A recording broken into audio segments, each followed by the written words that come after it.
今天我想跟大家介绍2个美国大学新生代的控球 ，Paige Bueckers 跟 Caitlin Clark。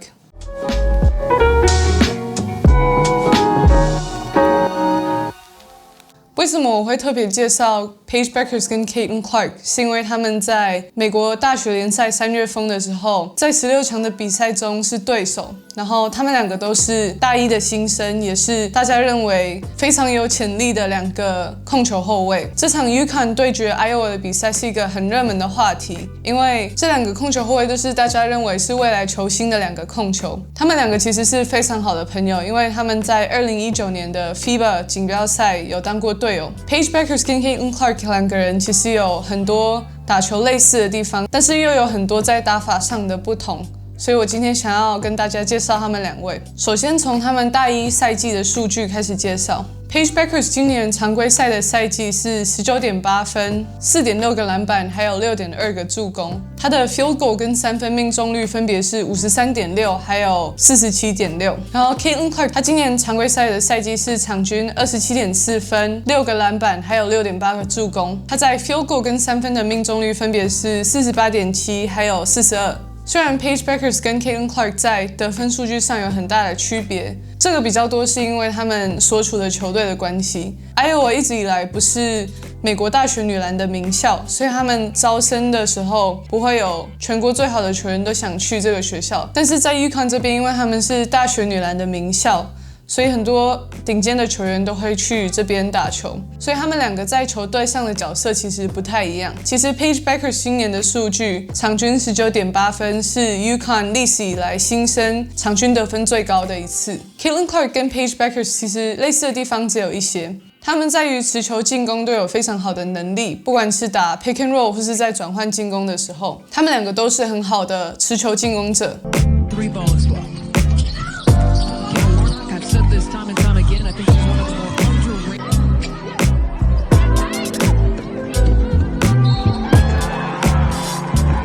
另外一个就是他们虽然是大一的新秀，他们2个在这赛季已经证明了他们是明星球员了。就是在关键时刻，如果球在他们手上，他们就会做出好的选择，跟帮助球队赢球。最后一个他们2个非常类似的地方，就是他们知道他们自己的强项在哪里，还有在场上喜欢在哪个地方处理球。他们在比赛中都会有办法让自己去到那个位置，然后有好的出手机会。现在我就来介绍他们2个喜欢的打法，因为他们其实在打法方面蛮不一样的。Paige 虽然是控球后卫，但是他有非常非常好的空切能力，因为他所在的大学的体系，还有他队友的能力，其实常常他有很多无球的进攻机会，他会做很多空切还有跑动。这球 Paige 传球进来之后，虽然是无球，但是他还一直保持着移动，最后在这边做了一个非常漂亮的空切，但是重点是他队友也有能力送到这个球。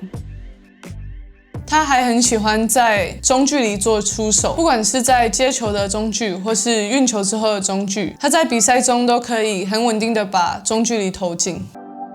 Me too. Bueckers elbow J. Point shots. They have been very close, but haven't won a title since 2016. Paige 在3分线上大部分都是做 catch and shoot， 就是接球之后的投篮。他比较少会做运球之后直接投3分。他3分最多得分的方式就是在队友倒球或是队友切入之后的 kick out， 让他做接球的3分。Paige 还有另外一个很大的优点，就是他在半场进攻的时候很少会是一个停滞的状态，他一直都会让自己在球场上是动着的。他会帮队友做挡拆或是自己空切，但是他一直都会保持移动的状态。Paige 的一些处理球还有在球场上的选择其实都蛮成熟的。如果我们看这一球，虽然说他提早收球了，但是那是因为他已经看到他吸引到2个防守者，然后他后面的拖车会是有空档的。他是一个非常聪明的球员，所以他在传球的时候会利用非常多不同的技巧。但是他传球最强的地方就是在转换快攻的时候，他能够把球送到对他队友最有利的位置，让他轻松的得分。最后讲一下 Paige 可以进步的地方，因为毕竟他还是大一的球员，从现在到大4，他还有非常多的进步空间。虽然说他的能力已经在大学球员中是非常非常顶尖的，如果 Paige 能够再增加他在持球的时候用视线诱导防守的能力的话，我自己觉得他会变得更强，因为他的传球能力其实已经非常好了。这球我是觉得他在打 pick and roll 的时候有漏掉这个 roll man。他在过挡拆的时候，因为一直看着篮下，所以他比较没有办法传这个球。但是如果他在这个时候能够看左边底角上升的这个射手的话，他就有办法用跳传或是用 lob 的给到他的中锋。这球他在切入的时候是有送到他的队友的，但是我们看这边其实是一个3打1的情况，只有后面一个防守。如果他能够在切入的时候用眼神看他要传球的另外一边，他队友的空档应该会更大。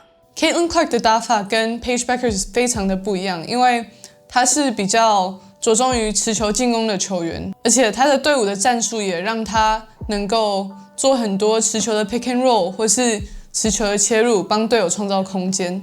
我自己觉得 Caitlin Clark 最强的地方就是在他持球的3分。他这一季投了非常多持球之后的3分，很多都是往左边的后撤步或是左边的垫步3分。Coming into the Pac-12 tournament, Tara Vanderveer just had a fantastic. Another 8-0 run for Penn State here. That Clark silenced Baseline. And Clark's going to throw it up from long distance. Nebraska wants to play with pace, and Powell wants to grind this thing out. Clark, deep three. Oh, a dagger! Caitlin Clark 还有另外一个很大的优点，就是他出球的速度，还有传球的精准度。他常常会做一些 cross court pass， 就是横跨球场的传球。Caitlin Clark 传球之前的前置动作做得非常好，他很会用他的眼神或是身体角度来诱导防守者，然后很快的做出球的动作，让他的队友有好的3分机会。这边对手是守3-2的区域防守，但是 Caitlin 在过半场之后就可以直接出球，找到左边底角的射手。这边他其实看起来没有像他要做传球的动作，所以当他出球的时候，底角的防守者已经来不及去做 close out。这球是在过 pick and roll 之后找到远边的射手。他过挡拆之后，他的身体角度一直都是侧身的，但是他在观察这个球员，一看到这个防守上升之后，他就可以做出球的动作，传给远边的射手。这球快攻的2打1，他也是利用眼神来创造队友的机会。他在出球之前都会一直看着篮筐，所以他才会有攻击性。防守一旦上去守他，他就可以出球，让队友有好的机会。我在看了很多比赛之后，其实我觉得 Caitlin 的传球动作比 Paige 还要再细腻一点。例如说这球，当他在把球运到右翼的时候，这个防守会往篮筐下缩，这是好的防守。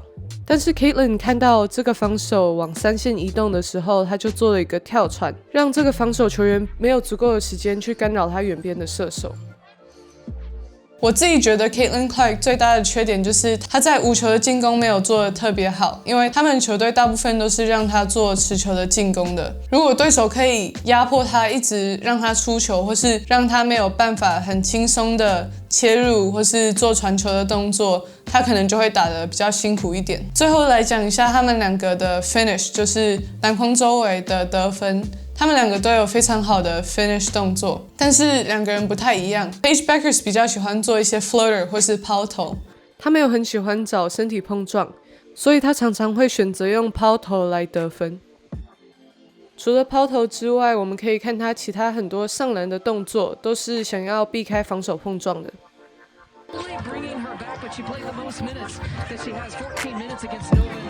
Caitlin 会自己去找身体碰撞，所以他比较常用的上篮脚步就是垫步上篮，这样子他才能保持身体重心，还有碰撞之后的稳定性。